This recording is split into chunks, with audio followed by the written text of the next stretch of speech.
March 8th, 1855. A cramped bedroom somewhere in lower Manhattan. William Poole, 33 years old, 6 feet of muscle and fury, lay dying on sweat-soaked sheets while a crowd of hard-faced men stood around his bed like pallbearers who had arrived too early. A bullet was lodged in his heart. It had been there for 14 days. His doctors said it was impossible. No man lives 2 weeks with lead buried in his heart. But Poole wasn't any man. He was Bill the Butcher, the most feared gang leader in New York City, and he refused to die quietly. His last breath came out ragged, and the final words he gasped to the men at his bedside became the most famous death sentence in 19th century America. Goodbye, boys. I die a true American. You probably think you know this man.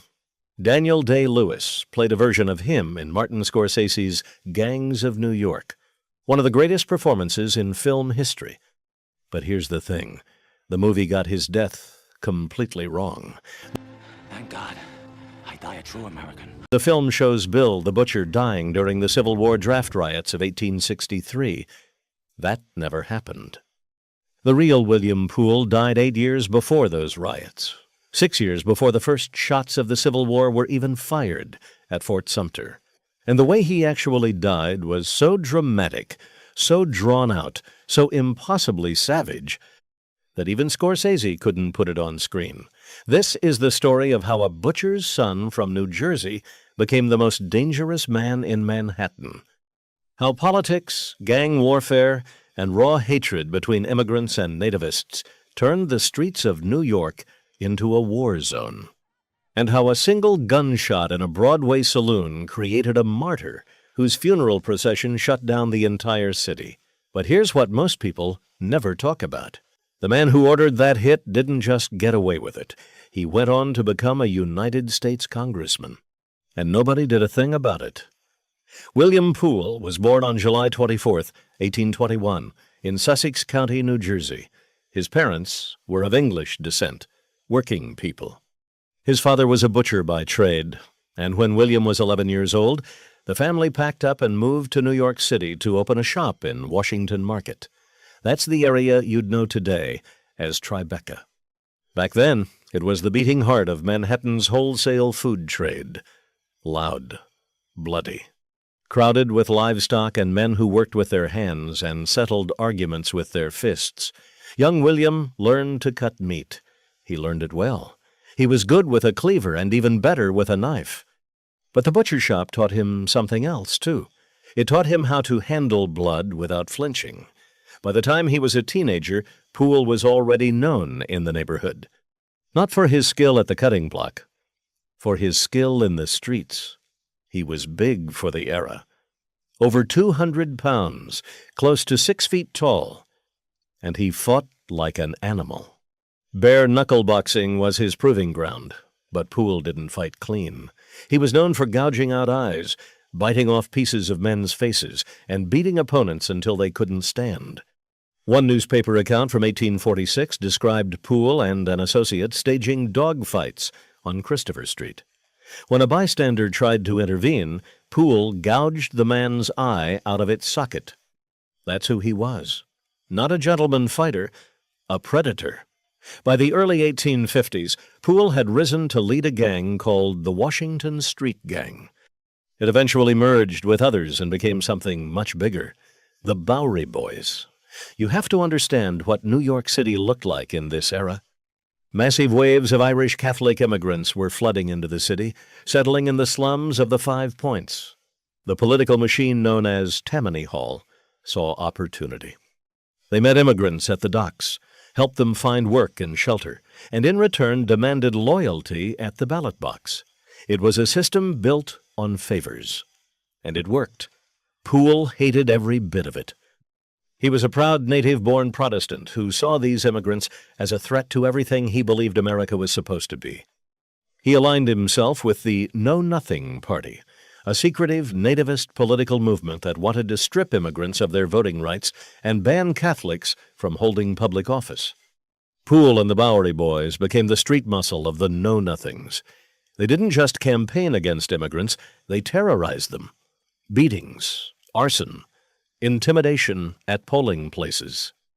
And at the center of this violence stood Bill the Butcher, who had closed his family's shop in the 1850s and opened a saloon called the Bank Exchange. It was his headquarters, part bar, part war room.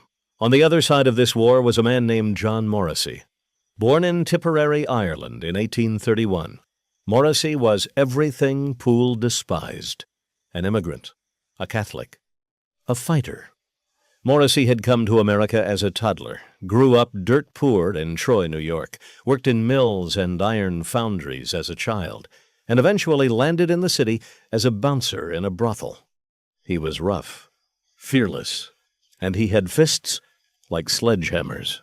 By 1853, Morrissey had defeated Yankee Sullivan to become the bare-knuckle boxing champion of America. Tammany Hall took notice. They hired him as what they called a shoulder hitter, an enforcer who used violence to protect polling stations and ensure the right candidates won.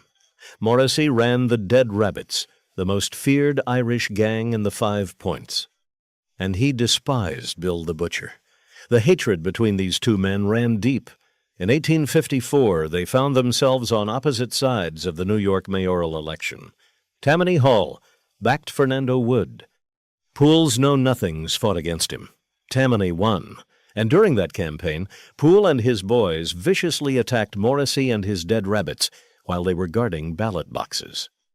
Morrissey took a beating. He never forgot it.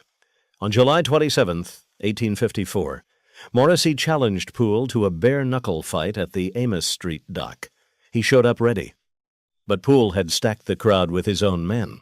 Before the fight was fair, Poole's crew jumped Morrissey and beat him nearly to death. It wasn't a boxing match. It was an ambush, dressed up as sport.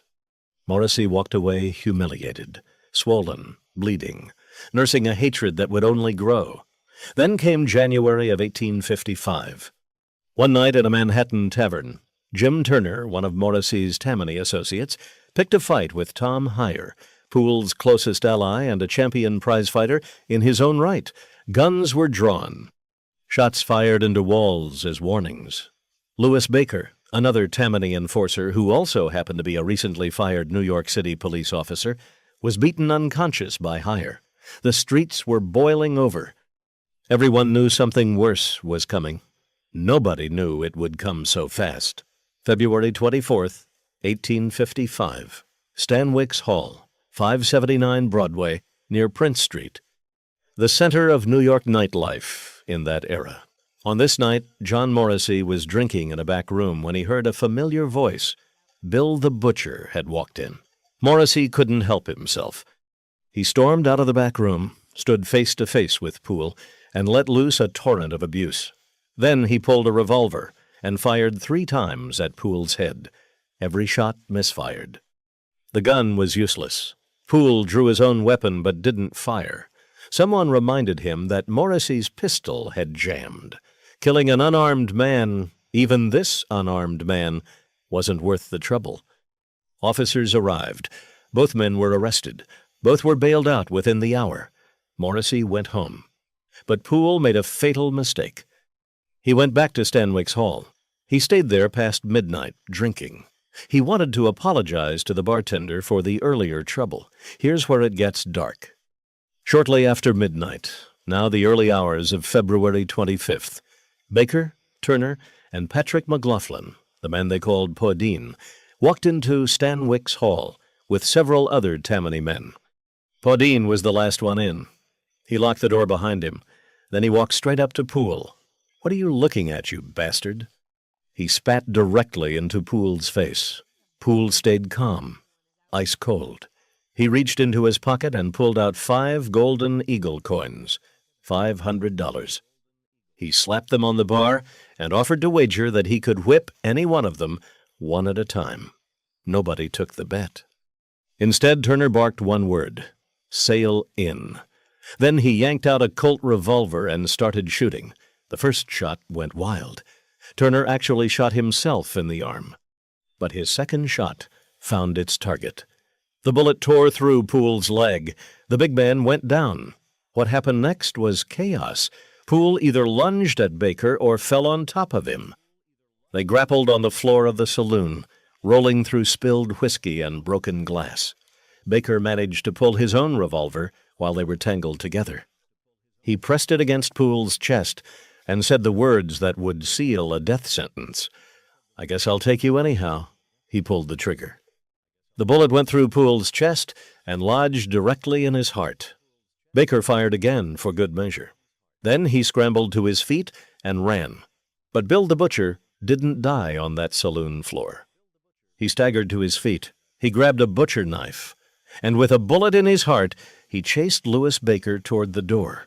He made it a few feet before collapsing into the arms of one of his men at the entrance. The doctors who examined him were stunned. 2 slugs in his body, 1 in his heart. Any other man would have been dead in minutes. Poole survived for 14 days. For 2 weeks, he lay in his bed while the Bowery boys kept vigil. Members of his gang relayed bulletins to crowds that gathered outside his home. All of New York was watching. Newspapers printed daily updates on his condition. He was conscious through most of it. He talked. He accused John Morrissey of ordering the hit. He insisted he never fired a shot that night. He held court from his deathbed, like a fallen king waiting for his last battle. On March 8, 1855, his body finally gave out. Surrounded by members of the Bowery boys, Bill the Butcher spoke his last words. "Goodbye, boys. I die a true American." He was 33 years old. What happened next turned New York City upside down. 3 days later, on March 11th, Poole's funeral became the largest public spectacle the city had seen. His coffin was draped in an American flag. The words, "I die a true American," were painted on the side of the hearse. A procession of over 150 carriages wound through the streets. Between 5,000 and 6,000 mourners followed the coffin. Thousands more lined the sidewalks and climbed to rooftops to watch. So many people packed onto one building along the route that the structure collapsed under their weight. 4 spectators were killed, and even at his funeral, the violence didn't stop. John Morrissey organized rival gangs to disrupt the procession. Members of the Short Boys and a crew called the Original Hounds from Engine Company No. 36 positioned themselves along the route and hurled rocks, bricks, and debris at the mourners. Poole was buried at Greenwood Cemetery in Brooklyn with the full honors of a war hero. He wasn't a war hero. He was a street brawler, a bigot, and a gang leader. But in death, he became something more dangerous. He became a symbol. The aftermath was almost as extraordinary as the death itself. Louis Baker fled New York City immediately after the shooting. With the help of a man named Daniel Kerrigan, he boarded a ship called the Jewett and sailed for the Canary Islands. But the Know-Nothing Party wasn't about to let their martyr's killer escape. They funded a private clipper ship to chase Baker across the Atlantic. On April 17, 1855, Baker was intercepted on the open sea and arrested. He was dragged back to New York to stand trial. 8 men were indicted for the murder: Baker, Morrissey, Turner, Pauline McLaughlin, Cornelius Lynn, Charles Van Pelt, John Hyler, James Irving. Attorney General Ogden Hoffman personally prosecuted the case. Baker's first trial lasted 15 days. The jury deliberated for over 24 hours. 9 voted to convict. 3 voted to acquit. Those 3 jurors were of foreign birth. Hung jury, Baker was tried a second time. Hung jury again, a third time. Same result. After 3 trials, the charges were dropped. Louis Baker walked free. The man who shot Bill the Butcher through the heart never spent a single day in prison for it. And Pauline McLaughlin, the man who locked the door and spat in Poole's face that night? 3 years later, in March of 1858, he walked into a dance hall and started a fight with the wrong man. A man named Cunningham drew a pistol and killed him on the spot. That jury disagreed too. Cunningham walked. John Morrissey, the man Poole blamed for his assassination, went on to live a life that reads like fiction. He retired from boxing, built a gambling empire, opened a lavish casino in Saratoga Springs, and founded the Saratoga horse racing track that still operates today. He ran for Congress with Tammany Hall's backing and won twice. He eventually turned against Tammany, testified against Boss Tweed, and won a seat in the New York State Legislature. He died of pneumonia on May 1st, 1878, at the age of 47. He got a big funeral, too. Here's what this story really reveals. Scorsese's Gangs of New York is a masterpiece. Daniel Day-Lewis delivered one of the greatest performances in film history as Bill the Butcher. But Hollywood couldn't tell this story the way it actually happened. The real death was too slow, too painful, too messy. A man walking around with a bullet in his heart for 2 weeks doesn't fit into a third-act climax. A funeral where the building collapses and rival gangs attack mourners with bricks is too chaotic for a screenplay to handle. And the fact that the killer escaped justice 3 times over because juries couldn't agree? That's not dramatic irony. That's just New York in 1855. Bill the Butcher was no hero. He was a violent nativist who built his power on hatred of immigrants. But he was also a man who took a bullet to the heart and refused to die for 2 weeks out of sheer stubbornness. His story isn't about glory. It's about how violence, politics, and identity have been tangled together in this country since before the Civil War even started. And the most unsettling part, that tangle hasn't loosened one bit. If this story kept you watching, hit subscribe. We drop a new documentary every week. Leave a comment below. Who's the most overlooked figure in New York gang history? We want to hear it.